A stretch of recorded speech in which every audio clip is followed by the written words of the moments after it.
예레미야 34장 1절로 3절까지 우리 다 같이 합독하시겠습니다. 바벨론의 느부갓네살 왕과 그의 모든 군대와 그의 통치하에 있는 땅의 모든 나라와 모든 백성이 예루살렘과 그 모든 성읍을 칠 때에 말씀이 여호와께로부터 예레미야에게 임하여 이르시되, 이스라엘의 하나님 여호와께서 이와 같이 말씀하시니라. 너는 가서 유다의 시드기야 왕에게 아뢰어 이르기를, 여호와의 말씀에 보라, 내가 이 성을 바벨론 왕의 손에 넘기리니 그가 이 성을 불사를 것이라. 내가 그의 손에서 벗어나지 못하고 반드시 사로잡혀 그의 손에 넘겨져서 내 눈은 바벨론 왕의 눈을 볼 것이며 그의 입은 내 입을 대하여 말할 것이요 너는 바벨론으로 가리라. 아멘. 예. 34장부터 35장의 내용은 패망의 원인을 증거하는 내용이 되겠습니다. 하나님께서 선민 회복에 대한 먼 미래사를 얘기하고 있지만은 당장 현실적으로는 바벨론의 패망을 당한다는 이야기죠. 그래서 먼 미래에 대한 소망을 주시면서도 동시에 현실적인 어려움도 같이 동반되고 있다는 것을 말씀드립니다. 하나님께서는 어찌 보면 끝까지 지금 저항하고 있는 시드기야한테 하시는 말씀이죠. 시드기야는 예레미야의 경고를 받고도 돌이킬 줄 모릅니다. 물론 잠시 돌이키는 바는 있어요. 그래서 좀 이따가 보면은 뭐 언약을 맺었다 뭐 이런 얘기가 나와요. 그거는 뭔가를 돌이켜 보려고 발버둥을 치는 거죠. 하지만 근본적으로 하나님께로 돌아오지 않은 상태에서 뭐 부분적으로 이렇게 하고 저렇게 하고 그게 해결되는 게 아니에요. 항상 우리는 근본이 하나님께로부터 멀어지느냐, 하나님 안에 있느냐, 그게 중요한데, 그것 떠나서 뭐 행위로 뭐 이렇게 해서 저렇게 해서 뭐 되고 안 되고 그런 거는 아닙니다. 그러니까 그런 건 오히려 꼼수에 불과하지요. 만약에 일시적인 하나님의 명에 의해서 잠시 억지로, 마음은 원이 아니지만 마음은 원치도 않으면서 억지로 하는 일들이 있어요. 조금 이따가 보면은 이 시드기야가 하는 일이 억지로 하는 일이 있어요. 쉽게 말하면은 억지로라도 하나님의 말씀을 따라서 막 계약을 맺고 이 언약식을 맺어요. 맺는데 그래봤자 아무도 협조도 안 하고요. 그래봤자 중심이 없기 때문에 그거는 다 도루묵이 돼버리죠. 그리고 결국은 하나님의 말씀대로 그들이 포로로 잡혀가게 됩니다. 그러니까 패망은 피할 수가 없어요. 피할 수가 없는데, 패망은 뭐 기왕 하더라도 하나님께서 그런 가운데서도 시드기야한테 그래도 마지막 자비를 조금 베풀어 주십니다. 그게 뭐냐면 일단 네 눈으로 똑똑히 볼 거다, 이거고요. 그 다음에는 반드시 사로잡혀 가가지고 어쩔 수 없이 그 바벨론에 끌려가는데 바벨론에 가서 죽을 거다. 죽은 다음에 자비를 좀 받을 거다. 죽은 다음에. 왜냐하면 원래 죽으면은 그 사람이 원흉이 되잖아요. 이 나라 패망의 모든 짐을 지고 그 사람이 대대로 욕을 먹어야 맞는데, 그럼에도 불구하고 나중에 백성들이 그래도 시드기야가 우리 왕이었어, 그러면서 그 시드기야를 좀 불쌍히 여길 거라는 거죠. 그게 어찌 보면 마지막 자비예요. 그래도 백성들한테 왕으로서 인정받고, 그래서 바벨론에 가서 그래도 쉽게 말하면 그냥 객사하는 게 아니라 그래도 왕 대접 받고 죽는 거, 그 정도만 해도 큰 대접이죠. 그건 하나님의 큰 불행 중에 그나마 조금은 하나님의 자비가 있는 모습이다. 그 정도의 말씀을 합니다. 자, 그러면서 4절 보겠습니다. 그러나 유다의 시드기야 왕이여 여호와의 말씀을 들으라. 여호와께서 내게 대하여 이와 같이 말씀하시니라. 내가 칼에 죽지 아니하고 평안히 죽을 것이며 사람이 너보다 먼저 있는 내 조상들 곧 선왕들에게 분향하던 것 같이 내게 분향하며 너를 위하여 애통하기를 슬프다 주여 하리니 이는 내가 말하였습니다. 그래도 백성들이 그 패망한 왕을 미워하지 않고 그래도 불쌍히 여기고 슬프다 우리 주여 그러면서 그 왕을 위해서 애통해 줄 거다. 그것만 해도 하나님이 많이 은혜 베푸신 거다 그 말이죠.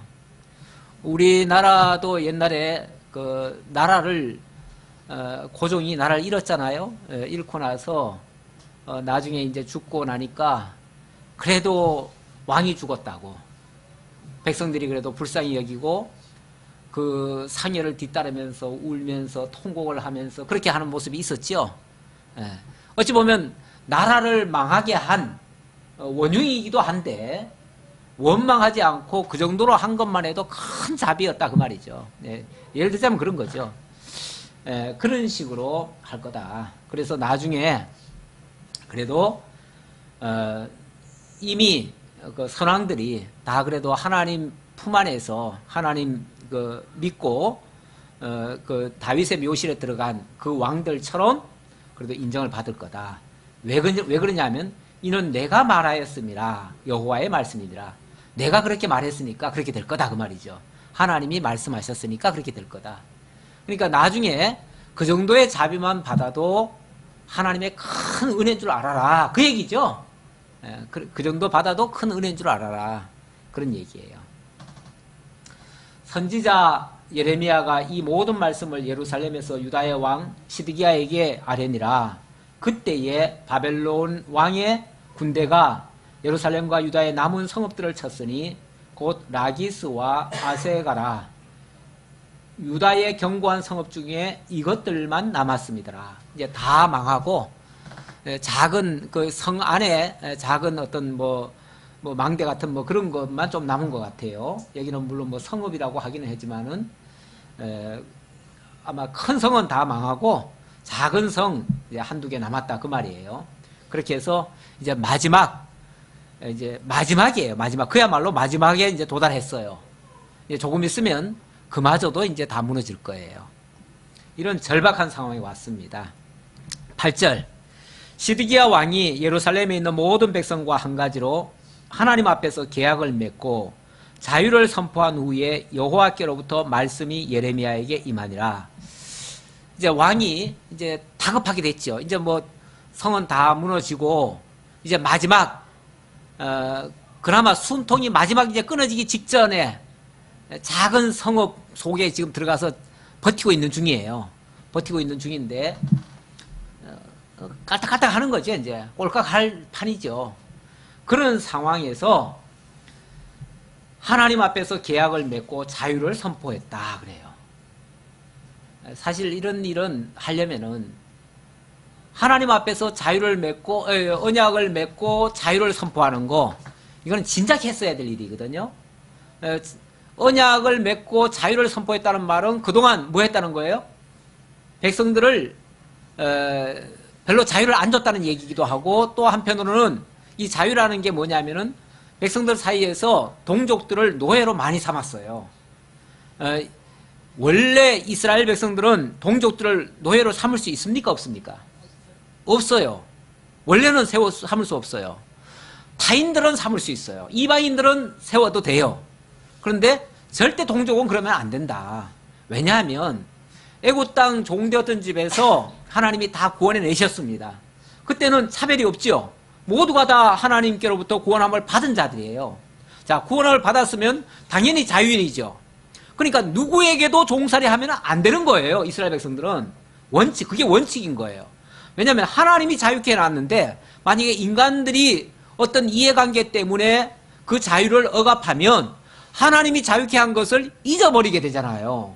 그걸 결국 무효로 만드는 결과가 돼버리잖아요. 결국 하나님이 하신 일을 갖다가 거부하는 행위가 돼버려요. 그러니까 그게 죄지요. 하나님은 자유케 했는데 인간들이 어떤 돈 문제나 다른 어떤 경제적인 문제 가지고 그들을 갖다가 억압하고 종살이 시키고 자유를 안 주면 결국 하나님의 뜻하고는 달라요. 그러니까 그게 하나님 앞에서는 큰 범죄 중에 하나예요. 왜 내가 자유케 한 자들을 너들이 왜 억압하냐 그 말이죠. 예. 하나님의 종이면 하나님의 종이지 왜 너들 종을 삼냐 지금 이렇게 지금 말씀하시는 건데, 그래서 하나님이 자유케 한 자는 어떤 경우에도 우리가 억압할 수가 없어요. 예. 그런데 그들 중에 많이 억압을 했던 거예요. 그런데요, 원래 억압을 당하는 사람들은요 무슨 심정이 있냐면, 요즘도 가끔씩요 이 사회 불만자들이 있어요. 불만자들은 왜 생깁니까? 뭔가 불공평하게 자기네들이 지금 받고 있다고 생각할 때 불만이 생겨요. 그런 사람들은 무슨 생각들을 하냐면, 에이 나라 그냥 확 망했으면 좋겠다. 예를 들어서 확 망했으면 좋겠다. 또 경우에 따라서는 북한이 자꾸 뭐 어떻게 하면은 깔짝깔짝 거리지 말고 아예 쳐버려요. 그리고 그 쳐도록 뭐 합니까? 우리도 같이 자극을 해요. 어차피 이판사판인데 한번 전쟁이나 붙어보자. 왜냐하면은 이제 막 가는 거죠. 왜? 어차피 여기서 지금 억압당하고 여기서 지금 억울하고 여기서 지금 못 살겠는데 어떻게 세상이 한번 뒤집어지면은 뭐 할 수가 있어요? 그때 뭔가 또 한번 또 새로운 뭐가 있을 수가 있어요. 그래서 옛날에 북한이 김일성이가 그 막 붉은 군대 이끌고 한국에 쳐내려왔잖아요. 그때 사회 불만자들이 엄청 많았어요. 그 사람들은 대대적인 환영을 했어요. 사실은 김일성이를 환영했다니까요. 환영해가지고 자발적으로 인민군, 공산당 거기에 동조하고 거기에 앞장서가지고 그동안 종로로 타던 사람들이 그때부터는 완장 하나씩 차고 뭐 해요? 지지들 잡아넣는 거예요. 신나죠? 왜? 이제 세상 뒤집어졌다 이거죠. 은근히 세상 뒤집어지기를 바라는 사람들이 있어요. 뭐 하는 사람들이요? 불만 세력들이, 종로로 타는 사람들이. 그러니까 그런 사람들을 만약에 그대로 놔두면요 이게 대적편이 돼버려요. 쉽게 말하면은. 그래서 그런 사람들에게 쉽게 말하면 자비를 베풀어서 자유케 해가지고 자기들을 위해서 싸워줄 수 있도록 이렇게 하려면 뭘 해야 돼요? 그러면 자유를 줘야죠. 자유를 줘야죠. 그래서 위기 상황에서 쉽게 말하면 자유를 주고 다시는 너희들 종 안 삼을게. 그 대신 나라에 충성해. 이제 이런 식이죠. 이런 식으로 이제 계약식을 맺은 거예요. 그래서 그동안 종 삼고 있던 사람들 다 불러다 놓고 너희들 다시는 종 삼지 말아라. 그러면서 이제 핑계 김에 하나님께서 그런 거 금하셨다. 그러면서 종을 삼지 못하도록 자유령을 선포하고 이제 백성들한테 모두 다 자유를 하게 했어요. 자, 그랬는데 어떻게 됐죠? 자유를 선포한 후에 계약을 맺고 자유를 선포한 후에 여호와께로부터 말씀이 예레미야에게 임하니라. 그 계약은 사람마다 각기 히브리 남녀 노비를 놓아 자유롭게 하고 그의 동족 유다인을 종으로 삼지 못하게 한 것이라. 이 계약에 가담한 고관들과 모든 백성이 각기 노비를 자유롭게 하고 다시는 종을 삼지 말라 함을 듣고 순복하여 놓았더니 후에 그들의 뜻이 변하여 자유를 주었던 노비를 끌어다가 복종시켜 다시 노비로 삼았더라. 근데 얼마 동안 지나고 보니까 바로 같죠. 뭐 바로가 처음에는 하나님 말씀에 굴복해가지고 종을 다 풀어줬다가 조금 있다 보니까 그들이 막 방황하고 뭐하고 하니까 내가 미쳤지, 내가 왜 풀어줬을까? 그래가지고 군대 보내가지고 다시 끌어다가 또 종 삼으려고 했잖아요. 그랬다가 다 이제 멸망을 당했는데, 그런 것처럼 사람들은요 자기가 억지로 한 거는요 자꾸 후회감이 들어요. 내가 괜히 그랬다 이런 자꾸 후회감이 드니까 자기가 좋아서 했으면 왜 그러겠어요. 그건 당연한 거야. 그리고는 아예 미련도 안 가질 텐데 억지로 마지못해서 하기 싫은 거를 어떤 억압에 의해서, 권력자에 의해서 할 수 없이 하니까 내키지 않았던 거죠. 그러니까 조금 지나고 보니까 이제 뭐 그나마 그냥 해도 될 것 같아요. 그러니까 그동안 부려먹던 게 이제 생각날 거 아니에요. 이제 못 부려먹으니까. 그러니까 다시 끌어다가 또 다른 핑계 대가지고 먼저는 그렇게 자유를 줬지만은 너 또 이러니까 내가 또 종 삼아야 되겠다. 무슨 핑계를 대서라도요, 힘 있는 자들은 그럴 수 있어요. 그래가지고 또 강제로 끌어다가 복종시켜서 다시 노비로 삼았대요. 아마 또 다른 핑계 댔겠죠. 그래가지고 또 노비로 삼았대요. 이게 하나님 앞에는 또 엄청난 죄악입니다. 하나님께서는 어찌 보면 마지막 기회를 한 번 더 줬다고도 볼 수 있는데 그 기회를 또 발로 차버린 거죠. 하나님께서는, 하나님도요, 아무리 그들이 잘못하고 그래서 마땅히 징계를 받는다 할지라도요, 근거 없이 하지는 않아요, 하나님이. 그렇죠? 그래서 너희들이 이렇게 하기 때문에 내가 너희들을 용서할 수 없다, 이러시려고 어찌 보면 이런 걸 근거로 해가지고 하나님이 또 그걸 또 책망하시는 거죠. 그러므로 여호와의 말씀이 여호와께로부터 예레미야에게 임하니라. 이르시되 이스라엘 하나님 여호와께서 이와 같이 말씀하시니라. 내가 너희 선조를 애굽 땅 종의 집에서 인도하여 낼 때 그들과 언약을 맺으며 이르기를, 그러면서 과거 얘기를 해요. 과거 본래를 얘기하는 거죠.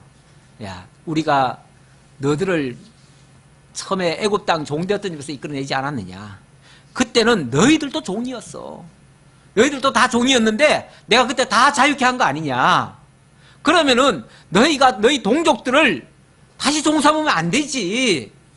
내가 너희를 자유케 했는데 왜 너희들이 왜 종을 삼냐 하고 하나님이 과거에 어찌 보면 이스라엘의 역사를 다시 한번 일깨워 주는 거죠.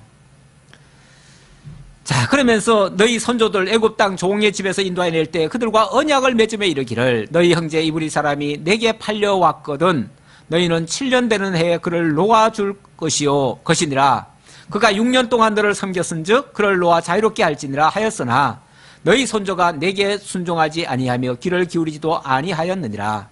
그러나 너희는 이제 돌이켜 내 눈앞에 바른 일을 행하여 각기 이웃에게 자유를 선포하되 내 이름으로 일컬음을 받는 집에서 내 앞에서 계약을 맺었거늘. 자, 그러니까 지금 마지막 순간이라도 그들이 과거의 잘못을 인식하고 좀 뉘우치는 마음에서 다시 계약을 맺고 다시는 이제 그렇게 안 하겠습니다 라고 한 거는 잘했다 그 말이에요. 잘했다. 그래서 내가 너희들 잘한 거에 대해서 칭찬하고 그걸 봐서라도 내가 너희를 조금 더 보호해 주려고 지금 한다. 그런데 너희가 또 어떻게 했느냐. 맺었건을 너희가 돌이켜 내 이름을 더럽히고 각기 놓아 그들의 마음대로 자유롭게 하였던 노비를 끌어다가 다시 너희에게 복종시켜 너희의 노비로 삼았도다. 다시 또 너희들이 노비를 삼았다. 그러니까 분명히 잘한 일이었어요. 잘한 일인데 또 내 이름을 더럽히고 이렇게 말합니다. 내 이름을 더럽히고. 자, 이렇게 다시 노비 삼은 것이 뭐라고요? 하나님의 이름을 더럽혔대요. 왜 하나님의 이름을 더럽힌 겁니까? 그게 하나님이 약속대로 자기 백성들을 자유를 주고 이제 애굽 땅 종되었던 집에서 자유를 주어서 구원해서 자유를 주었는데 다시 종을 만들어 버리면 결국 하나님이 약속대로 이루셨다는 그 사실을 뭐하게 만드는 거예요? 망각하게 만들잖아요. 그걸 무효로 만드는 거잖아요. 결국 하나님이 당신의 이름을 걸고 당신이 여호와 되심을 알게 하려고 그런 역사를 했는데 그거를 무의로 돌리는 결과가 돼버리니까 결국 하나님의 이름을 해방한 거라는 거죠. 더군다나 이 계약을 지금 어디서 했습니까? 하나님의 집에서 여호와 앞에서 그렇게 지금 약속을 했어요. 하나님 앞에서 하나님의 이름으로 맹세를 해놓고 또 그렇게 하는 것은 결국 하나님이 만약에 그걸 잘못된 대로 내버려 두면 그럼 뭐가 되죠? 하나님이 인정한 결과가 되어버리잖아요. 결국 하나님이 여호와신데 여호와가 그것도 하나 못 막아가지고 이렇게 다시 종살이 시켰다라는 결과가 나오니까 자유케 되었던 사람들이 하나님이 여호와라고 믿었다가 그만 아유 하나님이 또 별 수 없네 이렇게 나올 거 아니에요. 그러면 하나님의 이름이 회방을 당한다 그 말이죠. 하나님의 이름을 더럽히는 결과가 된다. 자, 그래서 어떻게 해요? 그러므로 여호와께서 17절 이와 같이 말씀하시니라. 너희가 나에게 순종하지 아니하고 각기 형제와 이웃에게 자유를 선포한 것을 실행하지 아니하였은즉 내가 너희를 대적하여 칼과 전염병과 기근에게 자유를 주리라. 너희들이 저들에게 자유를 안 주니까 내가 기근과 칼과 전염병에 내가 자유를 주겠다. 그것들에게 자유를 주면 뭐가 되죠? 그것들이 막 미쳐 날뛸 거 아니에요. 그것들이 지멋대로 막 휘두를 거 아니에요. 그러니까 하나님이 자유케 하고자 한 자들은 이스라엘 언약 자손들인데 그들에게 너희가 자유를 안 주니 내가 너희를 대적할 자들에게 내가 자유를 주겠다. 그러니 뭐 그들이 완전히 망나니처럼 너희들을 이제 집어삼킬 거다. 그런 얘기죠. 칼춤을 추겠죠. 예. 여호와의 말씀이니라. 내가 너희를 세계 여러 나라 가운데 흩어지게 할 것이며, 그래서 결국 그 칼과 기근과 전염병들이 너희를 멸망시켜가지고 이 땅에서 못 살고 온 세계로 다 흩어지게 만들어버리겠다. 그러니까 결정적인, 물론 그 이전부터 죄라고 하는 게 하루아침에 이게 심판되는 게 아니에요. 쭉 쌓아온 거예요. 쌓아왔지만 그래도 별로 그렇게 반응이 없다가 한순간에 갑자기, 원래 심판이라고 하는 거는 한순간에 일어나잖아요. 그동안 쌓여있던 거는 계속 적체가 돼 오다가 어느 한순간에 딱 표시가 나는데, 그때 결정적인 직접적인 원인이라는 게 있어야 그렇게 하는 근거가 되는 거죠. 그래서 하나님이 마지막에 어찌 보면 그 자유를 주라고 하는 그런 걸 했다가 그때 만약에 백성들이 뉘우치고, 그래 우리가 그동안 너무했어, 그러니까 이렇게 나라가 어지럽고 거기에 나라를 사랑하는 자들이 없어지고 백성들을 서로 사랑하지 못하고 이러니까 하나님이 이렇게 진노하셔서 우리가 결국은 사랑하지 못하는 땅으로 쫓겨갈 수밖에 없게 됐구나. 그럼 지금이라도 우리가 서로 사랑하고 형제들을 돌아보고 그동안 못했던 자유도 주고 이렇게 해야 되겠구나. 이렇게 했으면 얼마나 좋겠어요. 하지만 마지막 하나님 그 기회를 주신 건데 그 기회를 스스로 박차버린 거예요. 곧 말로 했을 때는 곧 들을 것처럼 하다가, 그러다가 당장 이익 앞에 손을 놔버린 거예요. 사람들은요, 그 대의라는 것은 대의라는 것보다 그 자기 이익 앞에 못 참습니다. 그래서 이 공의나 대의는요, 웬만하면은 이게 그냥 넘어가요. 눈 감고 넘어갈 수 있어요. 근데 자기 이익에 손해나는 건요, 절대 용납을 못 합니다. 요번에 그 올림픽 그 경기하면서 대의라면은 뭐가 대의겠어요? 남북 단일팀하고 이렇게 하면 아무래도 조금 그 막 전쟁 막 직전까지 가려고 하던 그 판국에서 정말 포라도 펑펑 쏘고 그러면 올림픽 기간 동안 뭐가 되겠어요? 그럼 전 세계적으로 뭐 심지어 미국에서도 안 오겠다, 프랑스에서도 안 오겠다, 뭐 독일에서도 안 오겠다 이런 소리가 나오다가 그런 소리가 쏙 들어갔잖아요. 그리고 다 오게 됐고, 사실 이것만 해도 이렇게 남북 단일팀이 이루어지는 거는 굉장히 대의적으로 좋은 거거든요. 어쨌든 좋은 거예요. 그런데 그렇게 하다 보면 그 대의를 앞세우면 소인은 이제 손해를 보는 거죠. 쉽게 말하면 개인은 거기에 약간의 희생이 따르는 거죠. 어찌 둘 다 좋을 수 있겠어요. 한쪽이 좋다 보면 한쪽은 조금 손해를 볼 수밖에 없어요. 그러다 보니까 개인이 자기 출전권이 조금 약화될 수 있고 뭔가 자관 이슈가 조금 그쪽으로 뺏길 수도 있어요. 그러다 보면 약간은 손해보는 게 있지요. 근데 요즘 젊은이들이요, 이번에 그 일 때문에 젊은이들이 다 화가 났다 그래요. 어떻게 이럴 수가 있냐, 어떻게 우리한테 이게 손해보게 할 수 있냐 이거죠. 젊은이들은 더더욱이나 손해보는 짓은 요만큼도 안 하려고 합니다. 요즘 젊은이들은 특히 요즘 이제 뭐 가상화폐 때문에도 그랬다고 그러잖아요. 가상화폐라는 게 엄연히 그게 도박적인 요소가 있잖아요. 그렇잖아요. 그게 투기고, 이게 내버려두면요 앞으로 큰 심각한 얘기가 돼버립니다. 이거 나중에 가면 겁잡지를 못해요. 그래서 이거는 도저히 국가로서는 인정할 수 없는 겁니다.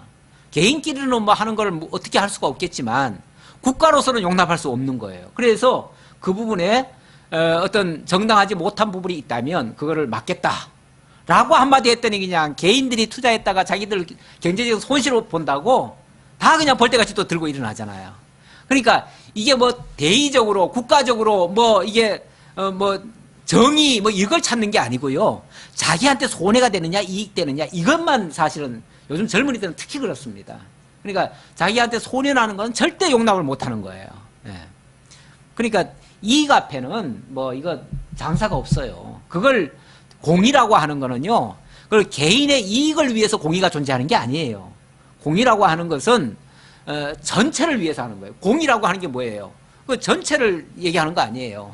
전체가 유익한 방향으로 개인은 어떤 면에서 물론 개인도 자유는 보장하고 해야 되겠지만 전체가 좋기 위해서 개인은 약간의 사실은 불편함도 감수를 해야 되는 거예요. 왜냐하면 우리가 질서를 지키려고 하면은 개인은 조금 손해 볼 수 있잖아요. 그럴 수밖에 없잖아요. 왜냐하면 줄을 서고 뭔가를 같이 내고 뭘 하려면 조금 손해 보더라도 전체가 유익하다면 지도자들은 그렇게 갈 수밖에 없는 거예요.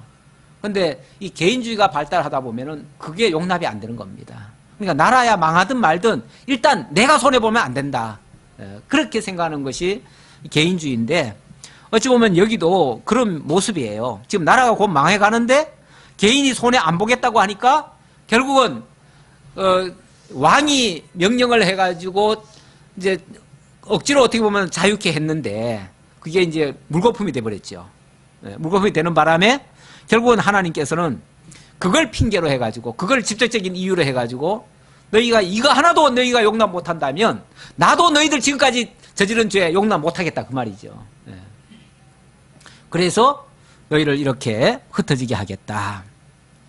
흩어지게 할 것이며 송아지를 둘로 쪼개고 그 두 조각 사이로 지나매 내 앞에 언약을 맺었으나 그 말을 실행하지 아니하여 내 계약을 어긴 그들을 곧 송아지 두 조각 사이로 지난 유다 고관들과 예루살렘 고관들과 내시들과 제사장들과 이 땅 모든 백성을 내가 그들의 원수의 손과 그들의 생명을 찾는 자의 손에 넘기리니. 여기 송아지 둘을 쪼개고 조각 사이로 지나면서 언약을 맺었다 이렇게 얘기하는데 이게 이제 언약식의 모습이에요. 언약식이라고 하는 거는 원래 짐승을 쪼개놔요. 쪼개놓고 그 사이에 여호와의 불이 지나가면서 양쪽에 서로 이제 계약을 맺는 거예요. 맺으면서 이제 그 무슨 의도냐면 만약에 이 계약이 쪼개지면 이 계약이 만약 파기되면 이 짐승처럼 쪼개질 것이다. 그런 얘기예요. 그러니까 그 짐승을 지금 쪼갠 그 사이를 지나가면서 결국은 그거를 언약이 파기됐을 때는 이 모든 것이 완전히 이 짐승처럼 이렇게 쪼개질 것이다 라는 그런 경고라고요. 그러니까 그걸 이렇게까지도 맹세를 하면서 계약을 맺었는데 너희들이 결국 그 계약을 어겼으니까 이제 너희들은 쪼개줄 수밖에 없다. 그 망해줄 수밖에 없다 그 말이죠. 그래서 내가 그들의 원수의 손과 그들의 생명을 찾는 자의 손에 넘기리니 그들의 시체가 공중의 새와 땅의 짐승의 먹이가 될 것이며 그렇게 쪼개져 가지고 먹이가 될 것이다. 짐승들에게 그 짐승 같은 이방인들에게 넘겨질 것이다 그 말이죠. 또 내가 유다의 시드기야 왕과 그의 고관들을 그의 원수의 손과 그의 생명을 찾는 자의 손과 너희에게서 떠나간 바벨론 왕의 군대의 손에 넘기리라. 그래서 결국은 다 원수들 손에 넘어가게 될 것이다. 여호와의 말씀이니라. 보라, 내가 그들에게 명령하여 이 성읍에 다시 오게 하리니 그들이 이 성을 쳐서 빼앗아 불살을 것이라. 내가 유다의 성읍들을 주민이 없어 처참한 황무지가 되게 하리라.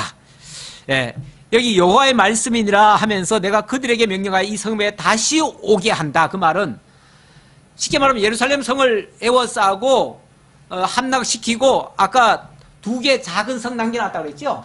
그 두 개 작은 성을 마지막으로 이제 남겨놨는데 그러면서 이제 하나님이 쉽게 말하면 압박을 넣었는데도 불구하고 그들이 결국은 도루묵이 되어버렸어요.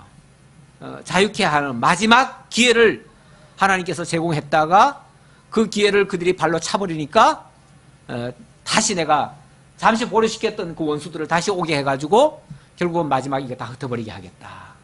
이렇게 말씀하시는 거죠.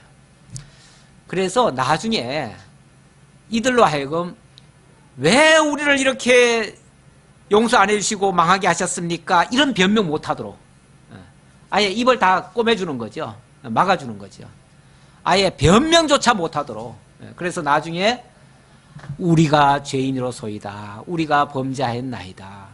하나님은 의로우시고 우리는 불의합니다. 라는 고백하도록 만들어버리겠다는 거죠.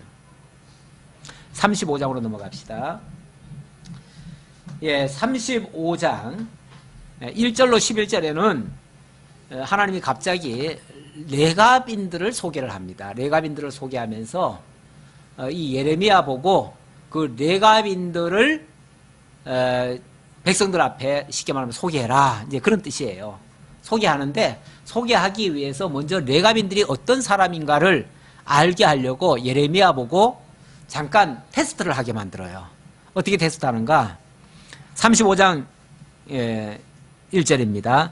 유다의 요시야 왕의 아들 여호야김 때에 여호와께로부터 말씀이 예레미야에게 임하여 이르시되 너는 레갑 사람들의 집에 가서 그들에게 말하고 그들을 여호와의 집 한 방으로 데려다가 포도주를 마시게 하라 하시니라. 물론 이거는 역사적 그 시기적으로 말하면 그 이전이에요. 이 시드기야 이 사건보다 그 이전인데 그러나 논리적 순서로는 요 뒤에 오는 게 맞기 때문에 여기다가 지금 담아놓은 거예요. 그래서 이제 지배적으로 이렇게 망하게 된 이 백성들에게 하나의 본을 보여줘요. 하나의 아주 좋은 본. 그 본을 보여주고 이렇게 해야 맞다 그 말이죠. 이렇게 해야 맞다. 이게 옳은 거다. 원래 이게 뭐가 잘못됐다는 것을 밝히려면요. 옳은 것이 있어야 잘못된 것이 드러나요. 그렇죠? 그래서 지금 이 백성들이 얼마나 잘못하고 있다는 것을 분명하게 극명하게 드러나게 하려고 정말 잘하고 있는 모범적인 한 사례를 소개를 하는 거예요. 그러면서 이것과 이걸 비교해봐라. 이렇게 해야 정상인데 너희는 이렇게 하지 않았느냐. 그러니까 너희가 이렇게 망하더라도 너희들 할 말 없을 거다. 이제 그런 얘기예요. 그래서 빗대서 그들을 책망하는 장면이죠. 자, 그런데 예레미야 보고 레갑 사람들 집에 가가지고 그들이 이제 한 방으로 이렇게 모시면은 그들에게 포도주를 내놔라. 그래가지고 우리 술 한잔 먹고 이야기하자. 그러면서 술부터 내놓으라는 거예요. 이거는 진짜 술을 먹자는 얘기가 아니라 그들이 어떤 자세, 어떤 신앙관을 가지고 있는지, 어떤 전통을 가지고 있는지 그것을 분명하게 보여주기 위해서 그걸 드러나게 하려고 일부러 말도 안 되는 술 가지고 테스트하는 거예요. 하나님이. 그래가지고 한 방으로 데려다가 포도주를 마시게 하라 하시니라.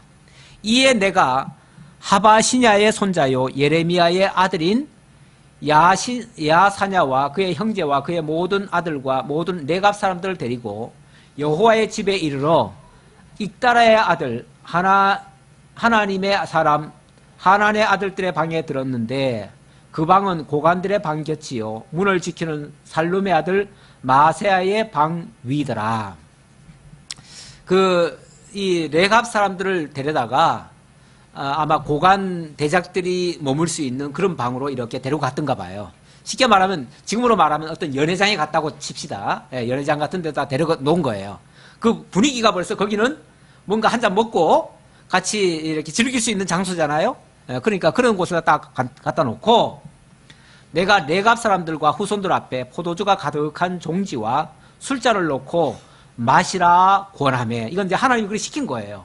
그래서 이제 술 한잔 먹어라. 자, 술 한잔 먹고 시작하자. 우리 얘기하자. 그러면서 딱 먹이려고 했어요. 그랬더니 그들이 이르되 우리는 포도주를 마시지 아니하겠노라.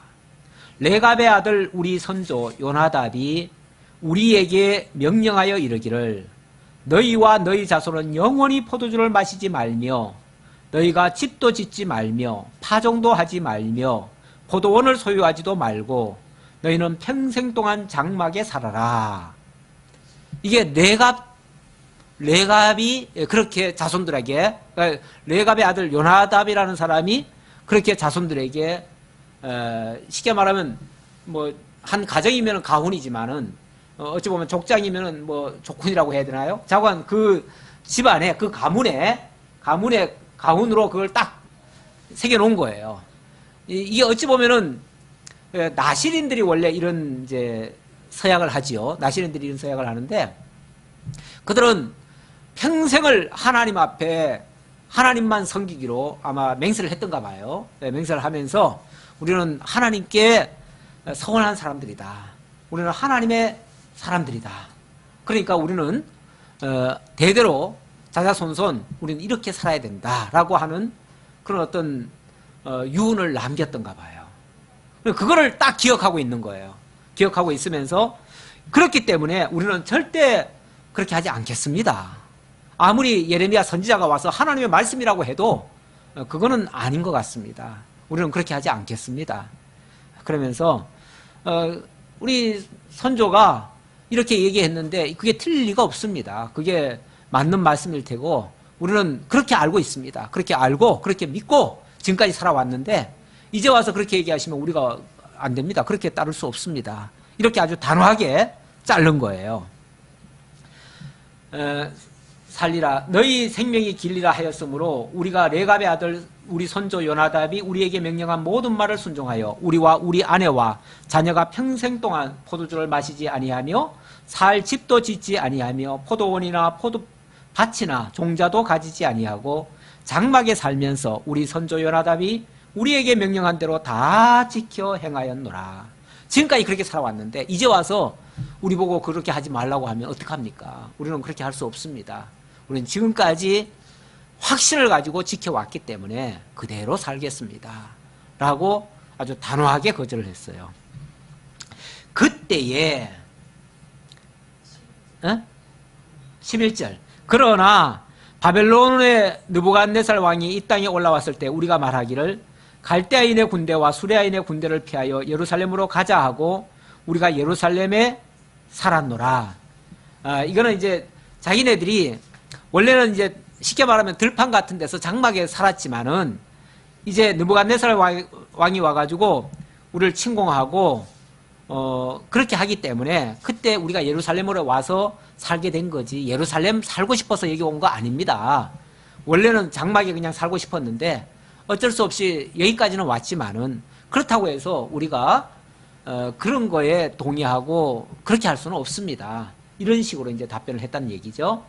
그때 여호와의 말씀이 예레미야에게 임하여 이르시되 만군의 여호와 이스라엘의 하나님께서 이와 같이 말씀하시니라. 너는 가서 유다 사람들과 예루살렘 주민에게 이르기를 너희가 내 말을 들으며 교훈을 받지 아니하겠느냐. 여호와의 말씀이니라. 레갑의 아들 요나답이 그의 자손에게 포도주를 마시지 말라 한 그 명령은 실행되도다. 레갑의 아들 요나답이 그의 자손들에게 포도주 마시지 말라 한 그 명령도 지금 실행되고 있다. 하물며 그보다 10배, 100배, 1000배 더 엄한 하나님의 말씀이 지금 실행 안 되고 있다. 그 말이잖아요. 그걸 지금 빗대서 얘기하는 거예요. 레갑의 아들의 말도 지금 이렇게 실행되고 있는데 어떻게 내가 명한 그 자기 백성들을 자유케 하라는 한 그 말씀이 지금 실행이 안 되고 있다. 그렇다면 너희가 얼마나 지금 레갑의 아들이 얘기한 것보다도 더 지금 말을 안 듣는 거 아니냐. 이제 이런 얘기죠. 그걸 지금 빗대서 지금 하는 말이에요. 마시지 말라 한 그 명령은 실행되도다. 그들은 선조의 명령을 순종하여 오늘날까지 마시지 아니하거늘 내가 너희에게 말하고 끊임없이 말하여도 너희는 내게 순종하지 아니하도다. 그러니 끊임없이 내가 말한 그 선지자들을 통해서 그렇게 수없이 얘기했던 그걸 깡그리 무시하고 결국 언약까지 맺고 심지어는 최근에 계약식까지 했었는데 그것마저도 물거품으로 돌렸으니 이제 너희들의 심판은 피할 수가 없다. 이제 그 얘기죠. 자, 그러면서 내가 내 종 모든 선자를 너희에게 보내고 끊임없이 보내며 이르기를 너희는 이제 각기 악한 길에서 돌이켜 행위를 고치고 다른 신을 따라 그를 섬기지 말라. 그리하면 너희는 내가 너희와 너희 선조에게 준 이 땅에 살리라 하여도 너희가 귀를 기울이지 아니하며 내게 순종하지 아니하였느니라. 마지막으로 내가 기회를 주면서 너희가 이렇게 해라. 그러면 내가 이 땅에서 살도록 해주겠다. 길이 살게 해주겠다. 라고 했음에도 불구하고 길을 닫아버렸다. 레갑의 아들 요나답의 자손은 그의 선조가 그들에게 명령한 그 명령을 지켜 행하나 이 백성은 내게 순종하지 아니하도다. 그래서 레갑의 아들을 빗대서 바로 그들의 잘못을 책망하는 거죠. 어찌 보면 지금이 굉장히 환란기 아닙니까? 환란기고 뭐 그야말로 저 바람 앞에 등잔불처럼 꺼질듯한 그 시점인데 이 난세입니다. 쉽게 말하면 이 난세 원래 영웅이 나는 겁니다. 그리고 이 어려울 때 환란 때에 진짜 올바른 신앙이 드러나는 겁니다. 원래 신앙 평소에는요 다 신앙 좋은 줄 알아요. 그렇잖아요. 말하는 거 보세요. 얼마나 믿음이 좋고 얼마나 정말 군더더기 없이 깨끗하고 훌륭하고 그렇지 않습니까? 그런데 어려움을 딱 만나보면요 그때 확연히 달라요. 정말 거짓된 믿음은요 그때 가면은 전혀 믿음의 모습이 안 보여요. 오히려 정말 하나님 대적까지도 할 수도 있고 하나님이 싫어하는 일을 골라서 할 수 있고 그렇습니다. 그래서 이 환란이라고 하는 것이 어찌 보면 우리의 신앙을 테스트하고 확인하는 어찌 보면 하나님께서는 필수적으로 한번 거치는 우리의 일생 속에서 그래서 환란이 개인적으로 물론 국가적인 환란도 있을 수 있겠지만 개인적인 환란도 꼭 있을 수가 있어요. 근데 그 환란이 오면 그것이 어찌 보면 내 믿음을 하나님이 테스트하고 확인할 수 있는 그런 기회이기도 해요. 그럴 때 진짜 믿음 있는 사람은요 그때 더욱 빛나요. 마치 이런 난세에 레갑의 자손이 지금 돋보이는 거 아니에요. 레갑의 자손이야말로 아마 그렇게 다 망하는 가운데서도 레갑의 자손은 아마 구원받을 거예요. 그렇게 하나님께서 어떤 표징을 가지고 이렇게 너희들이 봐라 이렇게 어려움에도 불구하고 이런 유혹에도 불구하고 그거를 뿌리치고 믿음을 지키고 전통을 지키고 그냥 전통이 아니죠. 하나님의 말씀에 근거한 그걸 지켜가는 사람들이 있지 않느냐. 너희도 마땅히 그래야 되지 않느냐라고 지금 설명하는 거죠. 그래서 이런 환란이라는 게 무조건 나쁜 건 아니다. 오히려 우리의 믿음을 진짜 믿음을 가려내고 가짜를 뽑아내는 그런 어떤 시기도 하다. 그렇게도 볼 수 있습니다. 그러므로 만군의 여호와 이스라엘의 하나님께서 이와 같이 말씀하시니라. 보라, 내가 유다와 예루살렘의 모든 주민에게 내가 그들에게 대하여 선포한 모든 재앙을 내리리니 이는 내가 그들에게 말하여도 듣지 아니하며 불러도 대답하지 아니함이라 하셨다 하라. 결국 이 백성들 그 나머지 사람들은 전부 다 내가 불러도 대답하지 않고 내가 아무리 요청해도 그들은 그냥 한 귀로 듣고 한 귀로 흘려버리고 아니면 귀를 막아버리고 듣지 않았지 않느냐 라고 하는 말씀이죠. 18절 예레미야가 우리 다 같이 한번 읽어볼까요?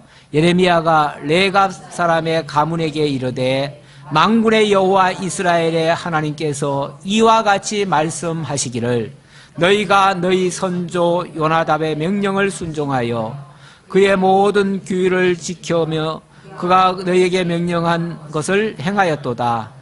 그러므로 만군의 여호와 이스라엘의 하나님께서 이와 같이 말씀하시니라. 레갑의 아들 요나답에게서 내 앞에 설 사람이 영원히 끊어지지 아니하리라 하시니라. 이 레갑의 자손만큼은 여호와 앞에서 영원히 끊어지지 않게 하시겠다. 그래서 그들 후손 가운데서 앞으로 하나님을 섬기며 하나님 앞에서 봉사할 자가 끊이지 않고 계속 이어질 수 있게 하신다는 그런 약속의 말씀입니다. 영적으로 말하면은 우리가 정말 믿음을 지키고 하나님의 뜻을 바르게 따른 자들에게는 영원한 생명으로 하나님께서 갚아주시겠다라고 하는 그러한 약속의 말씀과도 같은 이치죠. 어찌 보면 우리 그 오전에 야고보서를 배우고 있는데 야고보의 내용이 뭐예요?